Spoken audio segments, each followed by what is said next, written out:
बिस्मिल्लाहिर्रहमानिर्रहीम।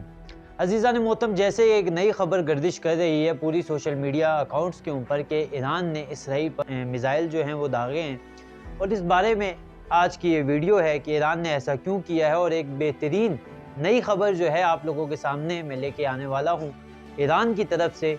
और इसराइल के लिए अभी कौन से ऐसे ख़तरात हैं कि जिसकी वजह से इसराइल इन ख़तरात से दो चार हो रहा है। अज़ीज़ान मोहतरम, सबसे पहले शाम के दारुल हुकूमत दमिश्क में ईरानी कौंसलेट पर होने वाले हमले के बाद ईरान ने इसराइल की जानिब इतवार के दरमियान शब ड्रोन्स और मिसाइल दागे थे। इसराइल ने यह तस्लीम तो नहीं किया कि कौंसलेट पर हमला उसने किया, लेकिन आम तासुरात यही हैं कि इसराइल ही इस हमले के पीछे मौजूद था। अज़ीज़ान मोहतरम, ये तारीख़ में पहली मरतबा हुआ है कि ईरान ने इसराइल पर अपनी सरजमीन से हमला किया है, और जो कि एक डायरेक्ट हमला था।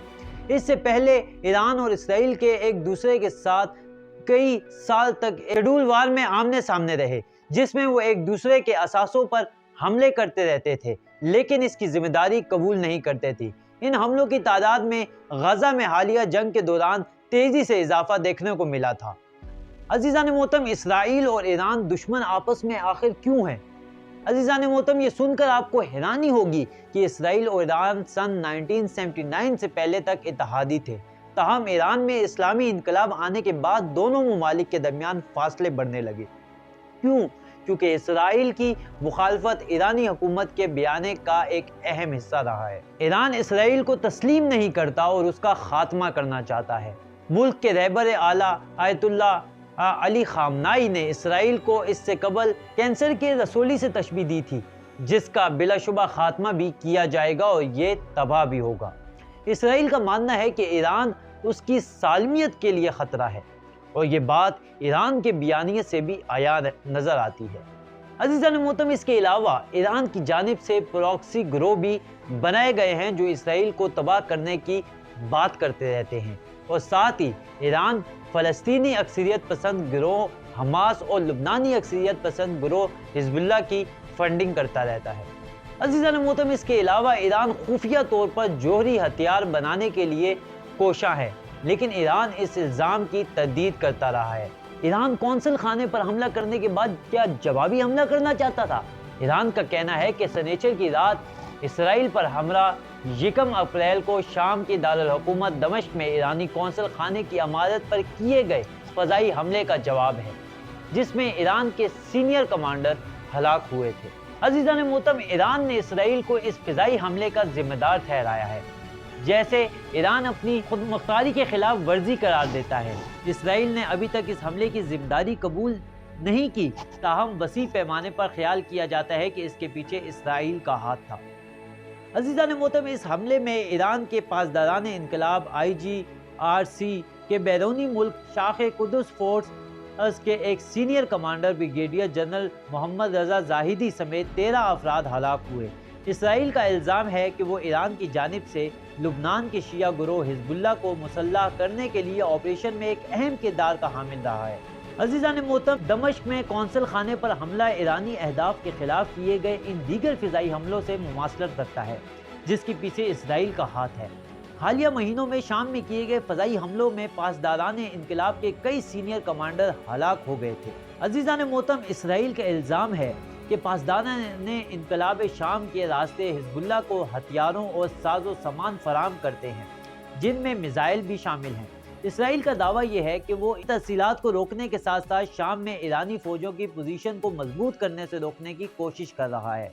अब अज़ीज़ान मोहतरम, सवाल ये होता है कि इस टाइम ईरान के इत्तेहादी कौन कौन हैं? ईरान ने अमेरिका और इसराइल के मफादात को चैलेंज करने के लिए मशरिक़ वस्ता में इत्तेहादियों पर और प्रॉक्सी कुव्वतों को एक नेटवर्क बनाया है। शाम ईरान का सबसे अहम इत्तेहादी है। ईरान ने रूस के साथ मिलकर ईरान की पुशपनाही करने वाले मुसल्लह ग्रुपों में हिज़्बुल्लाह लुबनान में सबसे ज़्यादा ताकतवर है। इसराइल और हमास के दरमियान जंग शुरू होने के बाद से ये तकरीबन रोज़ाना की बुनियाद पर इसराइल के साथ सरहद पार फायरिंग का तबादला कर रहा है। अज़ीज़ान मोहतरम, सरहद के दोनों तरफ दसियों हज़ार शहरी अपना घर बार छोड़ने पर मजबूर हो गए हैं। यमन में ईरान हौसियों की मदद करता है, जो मुल्क के सबसे ज़्यादा आबादी वाले इलाकों को कंट्रोल करते हैं। غزہ میں حماس کی حمایت ظاہر کرنے کے لیے حوثیوں نے اسرائیل پر میزائل اور ڈرون فائر کیے ہیں اور یمن کے ساحلوں کے قریب سے گزرنے والے جتنے بھی تجارتی جہاز ہیں ان پر حملہ کیا ہے، جس سے کم از کم ایک جہاز ڈوب گیا ہے۔ امریکہ اور برطانیہ نے جواب میں حوثیوں کے ٹھکانوں پر حملہ کیا تھا۔ عزیزان محترم، اسرائیل کا الزام یہ ہے کہ ایران حماس سمیت فلسطینی مسلح گروپ کو بھی ہتھیار اور تربیت فراہم کرتا ہے، جنہوں نے گزشتہ برس 7 اکتوبر کو اسرائیل پر حملہ کیا تھا۔ اسرائیل پر یہ حملہ غزہ میں جنگ چھڑنے کا سبب بنا، جس سے ایران، اس کے پراکسیز اور مشرق وسطیٰ میں اسرائیلی اتحادیوں کے درمیان محاذ آرائی شروع ہوئی۔ تاہم ایران 7 اکتوبر کو ہونے والے حملے میں اپنے کسی بھی کردار سے انکار کرتا ہے۔ عزیزان محترم، ایران اور اسرائیل کی فوجی صلاحیتوں کا اب موازنہ کریں گے کہ ان کی فوجی صلاحیتوں کا کیسا موازنہ ہے۔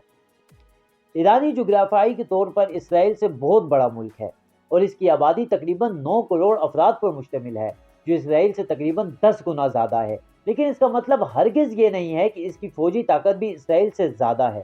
عزیزان محترم، ایران نے میزائلوں اور ڈرون میں بہت زیادہ سرمایہ کاری کی ہے، اس کے پاس ہتھیاروں کو اپنا ایک وسیع ذخیرہ ہے، لیکن اسرائیل کا دعویٰ یہ ہے کہ وہ خطے میں اپنی پراکسیز یعنی یمن کے حوثیوں اور لبنان میں حزب اللہ کو بھی کافی مقدار میں ہتھیار سپلائی کر رہا ہے۔ لیکن عزیزان محترم، ایران کے پاس جدید فضائی دفاعی نظام اور لڑاکا طیاروں کی کمی ہے۔ خیال کیا جاتا ہے کہ اس کمی کو پورا کرنے کے لیے روس یوکرین کی جنگ میں مدد کے بدلے ایران کے ساتھ تعاون کر رہا ہے۔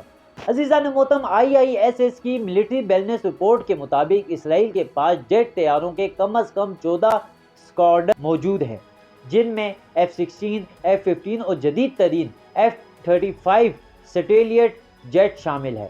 کیا ایران اور اسرائیل کے پاس ایٹمی ہتھیار ہے؟ عزیزان محترم، خیال کیا جاتا ہے کہ اسرائیل کے پاس جوہری ہتھیار موجود ہیں، لیکن وہ جان بوجھ کر ابہام اور سرکاری پالیسی برقرار رکھے ہوئے ہے۔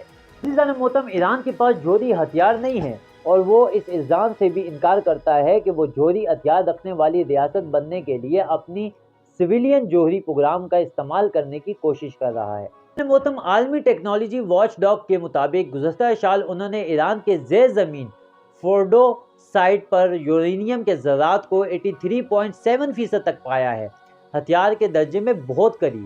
ایران کا کہنا ہے کہ افزودگی کی سطح میں غیر ارادی اتار چڑھاؤ ہو سکتا ہے۔ عزیزان محترم، ایران 2 سال سے زائد عرصے سے عالمی طاقتوں کے ساتھ 2015 کے جوہری معاہدے کے خلاف ورزی کرتے ہوئے یورینیم کو 60% تک افزودہ کر رہا ہے۔